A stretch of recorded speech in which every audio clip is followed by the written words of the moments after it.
রোজকার মতো আজকে ঘুম থেকে উঠতে লেট। আর কি করা যাবে? ঘুম থেকে ওঠা মাত্রই আগে বাসি ঘর পরিষ্কার করে তারপরে টুথপেস্ট আর ব্রাশ নিয়ে বেরিয়ে পড়লাম। এবার চলো ব্রাশ করতে, করতে তোমাদেরকে বাড়ির বাগানটা একটু ঘুরিয়ে দেখিয়ে নিই। দেখো নতুন, নতুন কত চারা গাছ এসছে। এই চারা গাছগুলো হচ্ছে লঙ্কা গাছ। অনেকগুলো লঙ্কা গাছ হয়েছে। আর এই শীতকালটা পুরো গেল। সর্ষে ফুলের ক্ষেত ছিল এটা একটা। আর ছিল হচ্ছে ধনেপাতা গাছের ক্ষেত, কিন্তু এখন এটা লঙ্কা গাছের ক্ষেত হয়ে গেছে। আর হয়েছে ছোট ছোট অনেক পুঁই গাছের চারা। আর এই যে রজনীগন্ধার স্টিক গুলো দেখছো, প্রত্যেকটা গাছ থেকে কিন্তু স্টিক এসছে। এই বৃষ্টির জন্য দেখো গাছের ফুলগুলো পুরো নষ্ট হয়ে যাচ্ছে।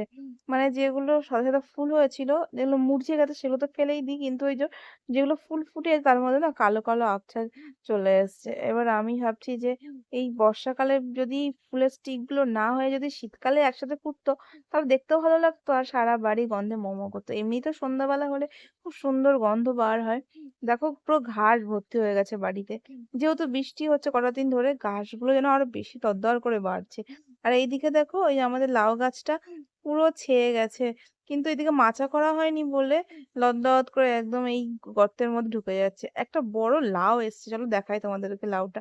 দেখতে পাচ্ছ? এই দেখো লাউটা কত বড় লাউ এসছে। আর বাকি লাউগুলো তো জালিগুলো তো নষ্টই হয়ে গেল। এবার শুনছি যে প্রত্যেকটা লাউ গাছেই নাকি এই সমস্যা হয়েছে। যারা মাঠে লাউ চাষ করছে তাদেরও নাকি এরকম জালিগুলো নষ্ট হয়ে গেছে। কিন্তু এখন আমাদের বড় বড় কয়েকটা লাউ হয়েছে। যদি লাউ বড় হয় খেতে পারি অবশ্যই তোমাদেরকে দেখাবো। আর এই সেই কুল গাছটা যেগুলো অনেক কুল দিয়েছিল এবার। এদিকে মা তো কাঠের উনুনটাকে মানে পুরোপুরি ঢেকে দিয়েছে বৃষ্টির জলের জন্য। এদিকটা এখনো ছাওয়া হয়নি। বড়মশাই বলেছিল যে বাড়ি রেডি করবে, তো এখনো ছাইবে কিনা তাও জানি না। কারণ যদি আবার বাড়ি করতে হয় তো আবার ভাঙতে হবে, এর জন্য আর এক্সট্রা টাকা খরচা করে লাভ নেই মনে হয়। এদিকে বৃষ্টির জন্য ঝড়ের জন্য আমাদের বাঁশের বেড়াটাও ভেঙে গেছে। রাস্তায় জলও জমে গেছে, রাস্তাটা কবে করে দেবে সরকার জানি না। এখানে 10 ফুটের রাস্তা হচ্ছে। এদিকে দেখছি যে আমাদের লেবু গাছটাতে পোকা এসছে, আর দেখো পোকাটা কে পাতাগুলো সব খেয়ে নিচ্ছে। দাঁত ব্রাশ হয়ে গেছে, এরপর চলে আসলাম আমার জন্য চা বানাতে। যেহেতু প্রায় সকাল 11টা, বাবা মা সেই কোন সকালে উঠেছে 7:30টার সময়, তখন চাটা খাওয়া হয়ে গেছে। চা করছে, এইদিকে দেখছি কড়াইয়ের মধ্যে কালকের বাসি তরকারি রয়েছে, এটা আজকে দুপুরে খাওয়া হয়েছে। তো এদিকে আমি বিস্কিটের কৌটো হাটকাচ্ছি, তো মা বলছে যে বিস্কিট শেষ হয়ে গেছে, বৃষ্টি হচ্ছিল বলে সকালে দোকানে যেতে পারিনি। রুটি বানিয়েছি, রুটি দিয়ে চাটা খাও। তো রুটি দিয়ে গরম গরম চা খেতে ভালোই লাগে। আর এদিকে এই কৌটোর মধ্যে রয়েছে গ্লুকন ডি। আমার তো প্রচন্ড পরিমাণে শরীর খারাপ। মেয়ে একটু সুস্থ আছে এখন, বাবা মা একটু সুস্থ আছে, কিন্তু আমার এই গলা ব্যথা দাঁতে ব্যথা নিয়ে আমি পুরো পাগল হয়ে যাচ্ছি। আর যাদের দাঁতে ব্যথা হয়, আক্কেল মারি দাঁত ওঠে, সেই যন্ত্রণা তারাই একমাত্র জানে। আর কি পরিমাণে যে মাথা যন্ত্রণা করে।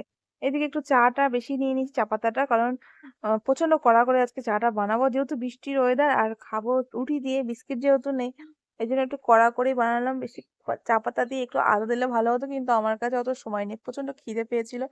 হালকা চিনি দিলাম, আমি চিনিটা একটু কমই খাই, কিন্তু কারণ যদি আমার বড় মশাই হতো তাহলে আমাকে ভরপুর চিনি দিতে হতো।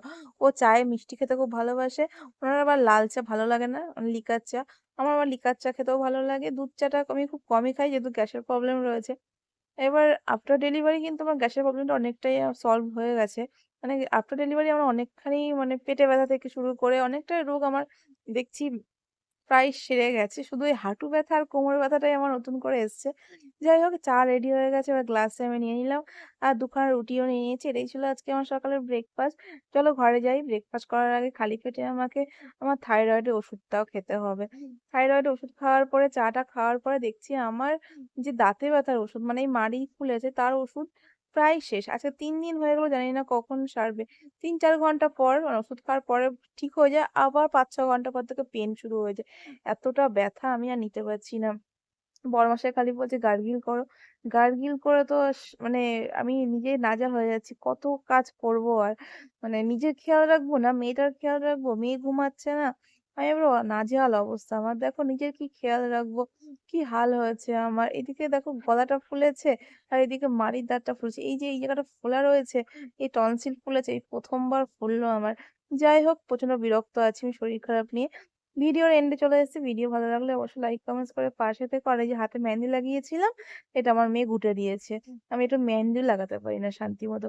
তো চলো টাটা বাই, আজকে ভিডিও আমি এখানেই এন্ড করছি। সবাই ভালো থেকো, হ্যাপি থেকো। Tata bye.